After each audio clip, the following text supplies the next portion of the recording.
Hello, my name is Andy and I am the Village Idiot. I'm armed with a car and a GoPro and an unhealthy amount of time on my hands. I'm using that time to attempt to visit every civil parish in England. You're watching the Kings Lynn and West Norfolk series based around Kings Lynn, Hunstanton and Downham Market. There's 101 of them in this one. Time to go walking. Hello folks, welcome back to Kings Lynn and West Norfolk yet again. Now this is a very easy village in terms of actually walking through it. It's a linear village and it's only 9 minutes from one end of this route to the other end, although there are a few other bits as well, which I'm not going to include because they're a bit too far away. Now we were beginning at this place's church. Now check out the tower on this church. Do you remember the ones I did in Suffolk last year and how they had round towers? Well, there are a few round towers in Norfolk as well, and there's one right here. Let's check out this church then. You'll find it in the parish of Titchwell.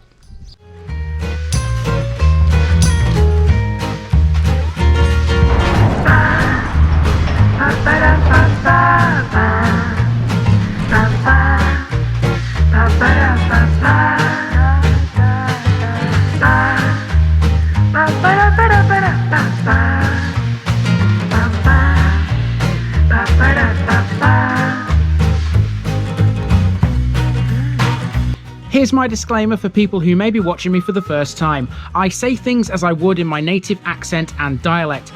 As a result, I may not pronounce things in the same way as the locals do. Remember, I'm a visitor. It's impossible to know everything. Leave me a comment, spin me a like and bash that subscribe button. Let's get to today's parish video. Welcome back to Kings Lynn, which is a bit of a weird thing to say considering we're still within touching distance here of Hunstanton. I say that because on this part of the North Norfolk Coast, Kings Lynn's postcode area extends as far as the sea. In doing so, it covers the beautiful little village of Titchwell. This is a linear village laid out along the A149 and it stretches for about a mile from end to end. Its name means young goat spring or stream. Titchwell is perhaps most famous for an RSPB nature reserve, the massive Titchwell Marsh, which is familiar to many a Twitcher, but also a lot of the general public visit it as well. As such, the marsh has, over time, affected how the actual village has operated. Once a farming settlement, Titchwell relies heavily on tourism to survive these days. Two of its old farmhouses have been converted into hotels, these being Titchwell Manor and Briarfields. It's an odd situation because the village has no other amenities, other than its 11th century church that is. There's no shop or post office and since 2001 no pub either. There used to be two, one of which called the Three Horseshoes dated back to 1790. Titchwell's other notable landmark would be a cross which historically marked the centre of the village. From here too you can see the sea if you stand in the right place. So to sum up, it's a small coastal village with a marsh and it's beautiful. Let's go and explore.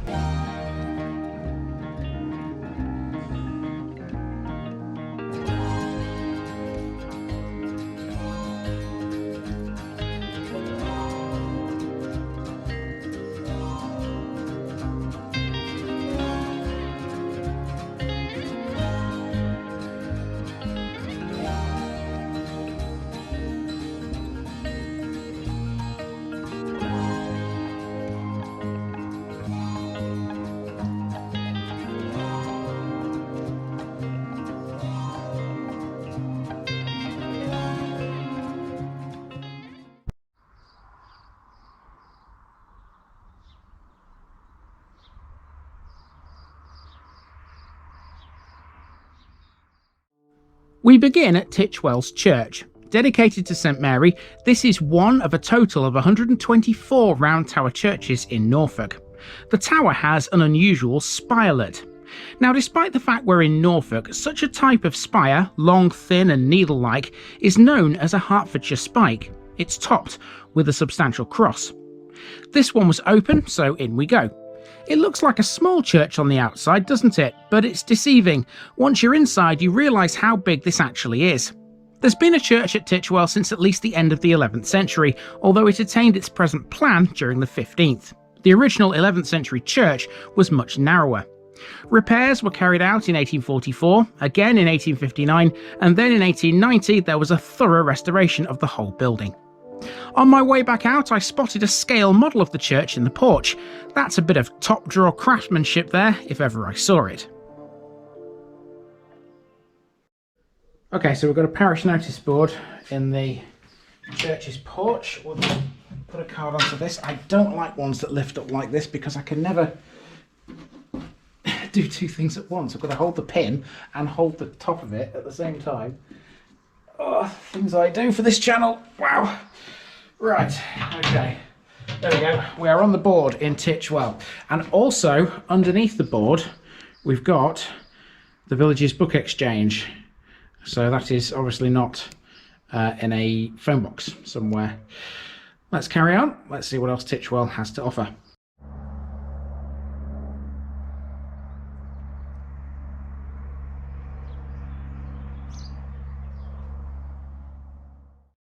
At the end of Church Lane is a cross. It dates from the 15th century and it marked the historic village centre. It's likely this would have been used as both a marker point and a meeting place for travellers and pilgrims. It seems these days the locals use it as a makeshift maypole, given all the ribbons. Let's head down the A149. Our next landmark is a bus stop. Have a guess which bus route serves Titchwell. I suspect the regular viewers will already know. After that, we find a map of the area on a wall. From this, you can see just how small and linear Titchwell is as a village. There ain't much to it. The map is next to this building. This is Titchwell Manor Hotel. Originally a Victorian farmhouse, this looks out onto the spectacular scenic landscape of the North Norfolk Coast. It's been lovingly restored and extended over the years, and looking at online reviews, people absolutely love it. And you can see why.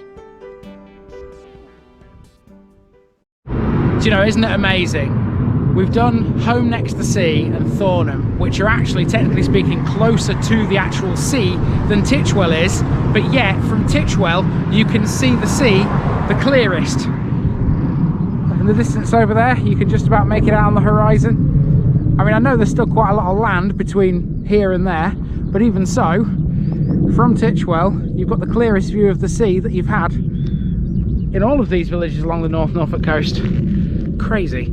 Okay, let's carry on. There's not much to go to the end of the village, and we'll end at the village sign.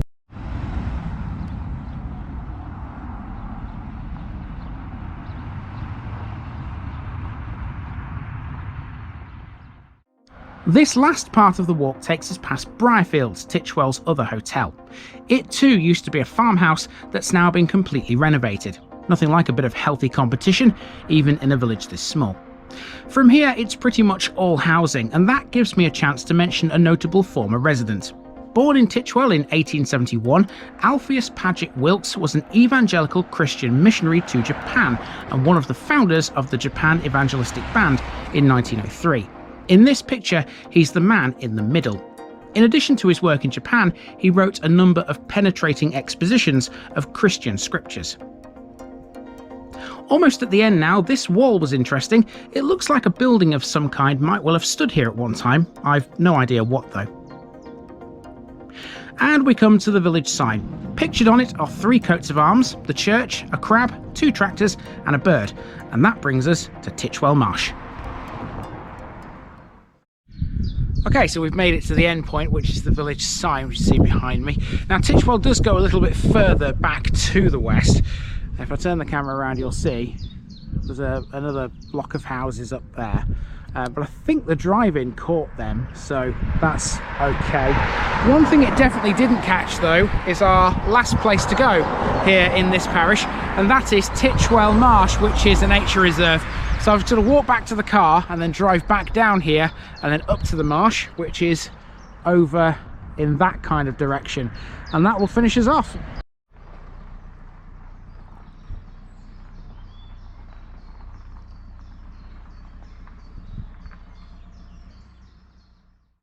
Titchwell Marsh is well known to both the locals and people from further afield. It's an RSPB reserve that extends along the coast towards Brancaster. You don't have to be an RSPB member to explore it though. Members can for free, but the general public can as well for a fee. Here's how much it costs. Before you enter the reserve, you can have a look at how the land lies thanks to this detailed map, which shows you footpaths and what's where on the marsh. It is of course a wetland, but the southernmost reaches of the site is actually a wooded area, which you have to walk through to get to the marsh itself. This has got a few bits and bobs you can access freely, like for example this little picnic area. The car park is free too, and there's even a block of toilets provided. Once you've walked through this little wood, you then come to the visitor centre, which includes a cafe and a shop. This is open every day except for Christmas Day and Boxing Day. Now, because I don't have time to explore the marsh myself, I think the best way to show you what's on the marsh is by way of some pictures that I found on the old interwebs. And that means today's special section is going to be about the marsh as well. The marsh's facilities include 3 bird hides, a sea watching platform and 2 nature trails. On it you'll find some scarce breeding birds such as pied avocets, western marsh harriers, Eurasian bitterns and bearded reedlings. The marsh has seen a series of improvements to its lagoons in recent times, one of which has been converted into tidal salt marsh, a more effective barrier to encroachment by the sea. Here you'll also find remains of military constructions from both the World Wars. These include brickwork from a World War I military hospital and artillery targets for armoured fighting vehicles in World War II. During the war as well, military defences such as pillboxes were also constructed here. Visible too is the wreck of the SS Wiener, a cargo steamer built in 1894. The wreck is accessible to visit, but only at low tide. As well as the marsh, Titchwell does have another nature reserve. It's located on the site of a former chalk pit, which is believed to have been used first by the Romans.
And there you have it. That has been the parish of Titchwell, a very small one on the North Norfolk coast, but one that's got still a few things to talk about, hasn't it? Especially Titchwell Marsh, which is certainly a tourist attraction.